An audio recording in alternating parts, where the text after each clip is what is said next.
ನಮಸ್ಕಾರ. ಟಿವಿ ನನ್ನ ಈ ವಿಶೇಷ ಕಾರ್ಯಕ್ರಮಕ್ಕೆ ತಮ್ಮೆಲ್ಲರಿಗೂ ಆಧಾರದ ಸ್ವಾಗತ. ನಾನು ರಂಗನಾಥ್ ಭಾರದ್ವಾಜ್. ನೋಡಿ, ಬದುಕು ಅನ್ನುವಂಥದ್ದು ಯಾವ ರೀತಿ ಇರುತ್ತೆ, ಬೆಸ್ಟ್ ಎಕ್ಸಾಂಪಲ್ ಇದು. ಇವತ್ತು ಬಹಳ ದುಃಖದಿಂದ ನಾನು ಈ ಕಾರ್ಯಕ್ರಮವನ್ನು ಶುರು ಮಾಡ್ತಾ ಇದ್ದೀನಿ. ಯಾಕಂದರೆ ಶ್ರಾವಣ ಬಂದಿದೆ, ಪ್ರತಿ ವರ್ಷ ಶ್ರಾವಣ ಬರುತ್ತೆ. ಆದರೆ ಕೆಲವರ ಜೀವನದಲ್ಲಿ ಶ್ರಾವಣ ಅನ್ನುವಂಥದ್ದು ಇದೆಯಲ್ಲ, ಅದು ಸಂಪೂರ್ಣವಾಗಿ ದೂರ ಆಗಿಬಿಟ್ಟಿರುತ್ತೆ. ಅಂಥ ಬದುಕಿನ ಶ್ರಾವಣವನ್ನು ಕಳೆದುಕೊಂಡಿರುವಂಥ ಫ್ಯಾಮಿಲಿಯ ಜೊತೆಗೆ ನಾನಿದ್ದೀನಿ. ತಂದೆ ತಾಯಿಗಳಿಗೆ ಕನಸುಗಳಿರ್ತವೆ, ಕನವರಿಕೆಗಳಿರ್ತವೆ.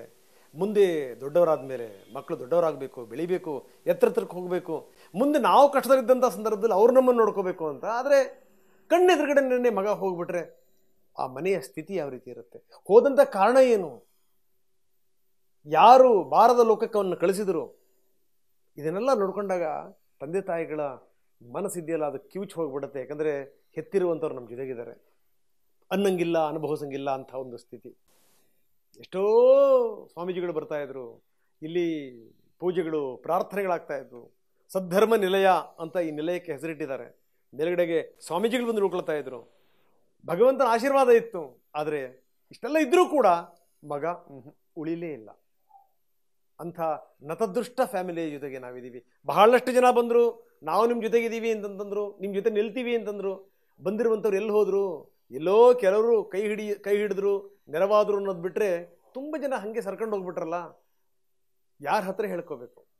ಹೀಗಾಗಿ TV9 ಇವತ್ತು ಅವರ ದುಃಖವನ್ನು ಆಲಿಸ್ಲಿಕ್ಕೋಸ್ಕರ ಬಂದಿರುವಂಥದ್ದು. ವಿಶೇಷ ಕಾರ್ಯಕ್ರಮಕ್ಕೆ ಮತ್ತೊಮ್ಮೆ ಸ್ವಾಗತ. ನಾನು ಇಷ್ಟೊಂದೆಲ್ಲ ಪೀಠಿಗೆ ಹೇಳಿದ ಮೇಲೆ ನಿಮಗೆ ಗೊತ್ತಾಗಿದೆ, ನಾನು ರೇಣುಕಾ ಸ್ವಾಮಿಯವರ ಫ್ಯಾಮಿಲಿಯ ಜೊತೆಗಿದ್ದೀನಿ.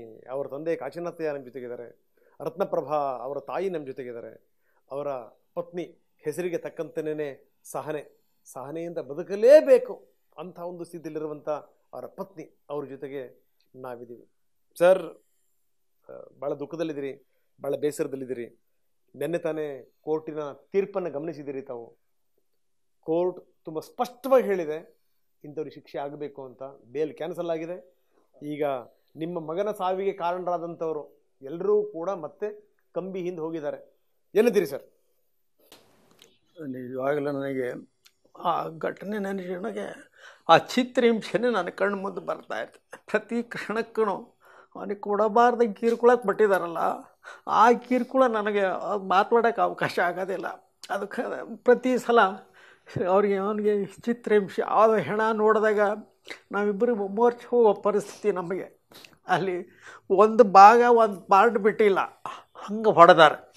ಅಷ್ಟು ನೆತ್ತಿಯಿಂದ ಪಾದದವರೆಗೂ ಪ್ರತಿಯೊಂದು ಅಂಗಾಂಗ ಗಾಯ ಆಗಿದೆ. ಟಾರ್ಚರ್ ಕೊಟ್ಟಿದ್ದಾರೆ, ಕರೆಂಟ್ ಕೊಟ್ಟಿದ್ದಾರೆ, ಮೂಳೆ ಮುರಿದವೆ, ಎದೆ ಮುರಿದವೆ. ಅದು ನಮಗೆ ಪ್ರತಿ ಕ್ಷಣಕ್ಕೂ ನನಗೆ ನೆನಪು ಬರ್ತಾಯಿದೆ. ಹೀಗಾಗಿ ನಾನು ಏನು ಮಾಡೋಕ್ಕಾಗ್ತಾಯಿಲ್ಲ, ಏನು ಮಾತಾಡೋಕ್ಕಾಗಲ್ಲ. ಯಾರು ಮಾಧ್ಯಮದ ಹತ್ರನೂ ನಾನು ಮಾತಾಡೋಕ್ಕಾಗಲ್ಲ. ಅದು ಏನಾಗ್ಬಿಡುತ್ತೆ, ಕಣ್ಣು ಮುಂದೆ ಬಂದುಬಿಡುತ್ತೆ. ನೋಡಿದ ತಕ್ಷಣ ಆ ಹೆಣದ ಇದನ್ನು ಆ ಚಿತ್ರ ಬಂದ್ಬಿಡುತ್ತೆ ನನಗೆ. ಏನೋ ಗೊತ್ತಿಲ್ಲ, ಎಷ್ಟು ಮರೆಯೋಕ್ಕೆ ಪ್ರಯತ್ನ ಮಾಡ್ತಿದ್ದೀನಿ, ಆಗ್ತಾಯಿಲ್ಲ. ಅವ್ರು ಅಷ್ಟು ಕೊಡತಕ್ಕಂಥ ಪ್ರಶ್ನೆ ಇದು ಪ್ರಮೇನ ಅಂತ ನನಗೆ ಪ್ರಶ್ನೆ ಇವತ್ತಿನವರೆಗೂ. ಒಂದು ಸಣ್ಣ ಫೋನ್ನಿಂದ ಅದನ್ನು ನಿವಾರಣೆ ಮಾಡ್ಬೋದಾಗಿತ್ತು. ಒಬ್ಬರು ಯಾರು ಪೊಲೀಸ್ ಆಫೀಸ್ರಿಗೆ ಹೇಳ್ಬೋಯಿತ್ತು, ತಮ್ಮಂಥ ಮಹಾತ್ಮರಿಗೆ ದೂರದಲ್ಲಿ ಕರ್ಕೊಂಡು ಹೋಗಿದ್ದೆ ಪುಣ್ಯಾತ್ಮ ಇದ್ದಾನಲ್ಲ, ಅವನು ಅನುಭವಿಸ್ತಿದ್ದಾನೆ.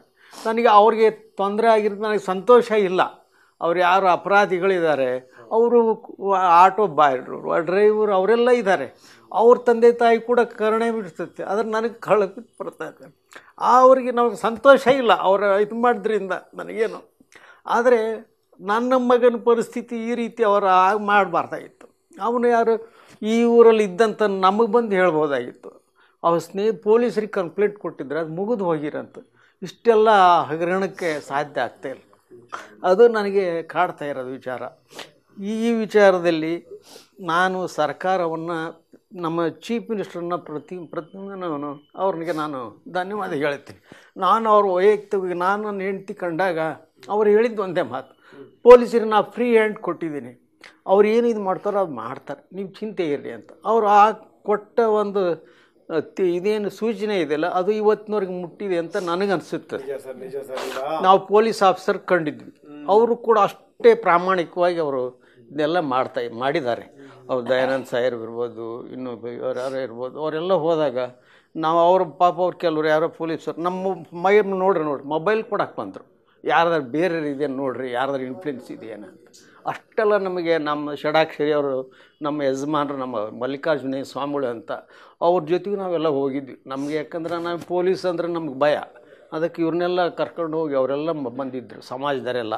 ಅವರೆಲ್ಲ ಮಾತಾಡಿ ಅಷ್ಟೆಲ್ಲ ಮಾಡಿದಾಗ ಎಲ್ಲರಿಗೂ ಕೂಡ ನಮಗೆ ಪ್ರತಿಯೊಬ್ಬರು ಸಣ್ಣವರಿಂದ ಹಿಡಿದು ದೊಡ್ಡವರವರೆಗೂ ಪ್ರತಿಯೊಬ್ಬರು ನಮಗೆ ಸಹಕಾರ ಕೊಟ್ಟಿದ್ದಾರೆ. ಈ ವಿಚಾರದಲ್ಲಿ ಕರ್ನಾಟಕ ತುಂಬ ನಮಗೆ ಸಹಕಾರ ಕೊಟ್ಟು ಅವನ್ನೆಲ್ಲ ಸ್ಟ್ರೈಕ್ ಎಲ್ಲ ಮಾಡಿದ್ದಾರೆ, ಪ್ರತಿಯೊಬ್ಬರೂ ಮಾಡಿದ್ದಾರೆ. ಕೊಲೆ ಅದನ್ನು ನಿರ್ದಾಕ್ಷಿಣ್ಯ ಇದನ್ನು ಮಾಡಿದ್ದಾರೆ. ನನಗೆ ಭಾಳ ಆಶ್ಚರ್ಯ ಆಗುವಂಥದ್ದು ಕಾಶಿನಾಥಯ್ಯನವ್ರು ನೋಡಿದಂಥ ಸಂದರ್ಭದಲ್ಲಿ ಅವ್ರು ಹೇಳ್ತಾರೆ, ಅವರ ಜೊತೆಗಿದ್ದಂಥವರು ಯಾರಿದಾರಲ್ಲ, ಆ ಜೊತೆಗಿದ್ದಂಥವರು ಅವರು ತಪ್ಪು ಅಂತ ನನಗೆ ಅನಿಸ್ತಾ ಇಲ್ಲ, ಅವ್ರಿಗೆ ಶಿಕ್ಷೆ ಆಗೋದೇನು ನಮಗೆ ಬಹಳ ಖುಷಿ ಅಂತ ಅನಿಸ್ತಾ ಇಲ್ಲ. ಆಟೋ ಹೊಡಿತಿರೋರು, ಯಾರೋ ಕೂಲಿ ಮಾಡ್ತಿರೋರು, ಸಂಕಟದಲ್ಲಿರೋ, ಅಂದರೆ ಇವ್ರ ಮನಸ್ಸು ನೋಡಿ ಯಾವ ರೀತಿ ಇದೆ ಅಂತ. ಒಬ್ಬ ಮನುಷ್ಯನ ಮನಸ್ಸನ್ನು ಅರ್ಥ ಮಾಡ್ಕೊಳ್ಳೋಕ್ಕೆ ಇಷ್ಟು ಸಾಕು ನೋಡಿ. ಕಾಶಿನಾಥಯ್ಯನವ್ರನ್ನ ನಾನು ಆರಂಭದಿಂದ, ಅಂದರೆ ಈ ಘಟನಾವಳಿಗಳಾದಾಗಿಂದ ಬಂದು ನೇರವಾಗಿ ಭೇಟಿ ಮಾಡಿರೋದು ಇವತ್ತೇ. ನಾನು ನಮ್ಮ ದೃಶ್ಯಗಳನ್ನ ನೋಡ್ತಾ ಇರ್ತೀನಿ. ಅವರಿಗೆ ಮಾತೃ ಮನಸ್ಸು, ಅವರಿಗೆ ದುಃಖ ತಡ್ಕೊಳಕ್ಕಾಗಲ್ಲ ಅವ್ರಿಗೆ. ಇನ್ನು ಅವರ ಪತ್ನಿ ಇದ್ದಾರೆ ರತ್ನಪ್ರಭಾ ಅವರು, ನೋಡಿ ಎಂಥ ಅದ್ಭುತವಾದ ಹೆಣ್ಮಗಳು ಅಂದರೆ. ಮೊನ್ನೆ ಮಾತಾಡ್ತಾ ಇದ್ರು, ಅವರು ಕೂಡ ಅಷ್ಟೇ ತುಂಬ ರೆಸ್ಪೆಕ್ಟ್ಫುಲ್ಲಿ ಮಾತಾಡೋದು. ಹೆಸರಲ್ಲಿ ರತ್ನಪ್ರಭಾ ಇದೆ, ಆದರೆ ಮನೆಯ ಪ್ರಭೆನೇ ಕಳೆದು ಹೋಗ್ಬಿಟ್ಟಿದೆ. ಯಾರಿಗೆ ಹೇಳಬೇಕು ಅವರು ಸಂಕಷ್ಟಗಳನ್ನು? ಅಮ್ಮ, ನೀವು ಭಾಳ ದುಃಖದಲ್ಲಿದ್ದೀರಿ, ಬೇಸರದಲ್ಲಿದ್ದೀರಿ. ನಿಮ್ಮ ಮನೆಯವರು ಕೂಡ ಹೇಳ್ತಾ ಇದ್ರು, ಈ ನಿನ್ನೆಯ ತೀರ್ಪು, ಅದಾದಮೇಲಿನ ಬೆಳವಣಿಗೆಗಳು, ಅದೆಲ್ಲದರ ಬಗ್ಗೆ ಏನಂತೀರಿ ತಾಯಿತು? ಏನು ಹೇಳಬೇಕು, ಮಗನೇ ಇಲ್ಲ ಅಂದಮೇಲೆ ನನಗೆ ಏನು ಹೇಳೋಕ್ಕೂ ತೋರಿಸ್ತಾ ಇಲ್ಲ. ದುಡಿಯೋ ಒಬ್ಬ ಮಗನು ಹೋಗ್ಬಿಟ್ಟ, ನಮಗೂ ವಯಸ್ಸಾಗಿದೆ, ಇವಳು ನೋಡ್ಕೋಬೇಕು ನಾವು. ಇವಳಿಗೂ ಒಂದು ಭವಿಷ್ಯಕ್ಕೆ ಆ ಮೊಮ್ಮಗನ ನೋಡಿದರೆ ದುಃಖ ತುಂಬ ಉಕ್ಕಿ ಬರ್ತಾ ಇದೆ. ಇನ್ನೇನು ಅವನೇ ರೇಣುಸ್ವಾಮಿ ಅಂದ್ಕೊಂಡು ಖುಷಿಯಿಂದ ಇದ್ದೀವಿ ಅಷ್ಟೆ. ನೋಡಿ, ನೀವು ದಿನ ಒಂದು ನೆನಪಲ್ಲೇ ಕಾಲ ಕಳೀತಾ ಇದ್ದೀವಿ. ತುಂಬ ಹಿಂಸೆಯಿಂದ ಸತ್ತಿದ್ದಾನೆ ಸರ್, ನರಳಿ ಸತ್ತು ಬಿಟ್ಟಿದ್ದ. ಒಂದೇ ಮೊಮ್ಮಗಂಗೆ ಇವಳಿಗೆ ನಾವು ವಯಸ್ಸಾದ್ರೆ ಎಷ್ಟು ದಿವಸ ಇರ್ಬೋದು? ಅಲ್ಲಮ್ಮ, ನೋಡಿ, ಜೂನ್ 10ಕ್ಕೆ 1 ವರ್ಷ ಆಗೋಗ್ಬಿಡ್ತು. 1 ವರ್ಷ ಹೊರಗಡೆ ಹೋದಂಥ ಮಗ ಈಗ ಬರ್ತಾನೆ, ಆಗ ಬರ್ತಾನೆ, ಊಟಕ್ಕೆ ಬರ್ತಾನೆ. ಗೊತ್ತಿಲ್ಲ ಸರ್, ಡ್ಯೂಟಿಗೆ ಹೋಗ್ತೀನಿ ಅಂತ ಹೋದನು. ಬರ್ತೀನಮ್ಮ 6 ಗಂಟೆಗೆ ಅಂತ ಹೇಳ್ದಂತಿಲ್ಲ, ಹೆಣವಾಗಿ ಮನೆಗೆ ಬಂದುಬಿಟ್ರು. ಇವರೆಲ್ಲ ನಮಗೆ ತುಂಬ ಸಹಾಯ ಮಾಡಿದ್ರು. ಅವ್ರಿಗೆ ಗೊತ್ತಾಗಿದ್ದು ಮೊದಲು. ಹೆಣ ನೋಡಿದ್ರೆ ನಮಗೇನು, ನನ್ನ ಮಗ ಅನ್ನಂಗೆ ಆಗಲಿಲ್ಲ ಸರ್, ಆ ರೀತಿ ಹಿಂಸೆ ಮಾಡ್ಕೊಂಡು ಬಿಟ್ಟಿದ್ದಾರೆ.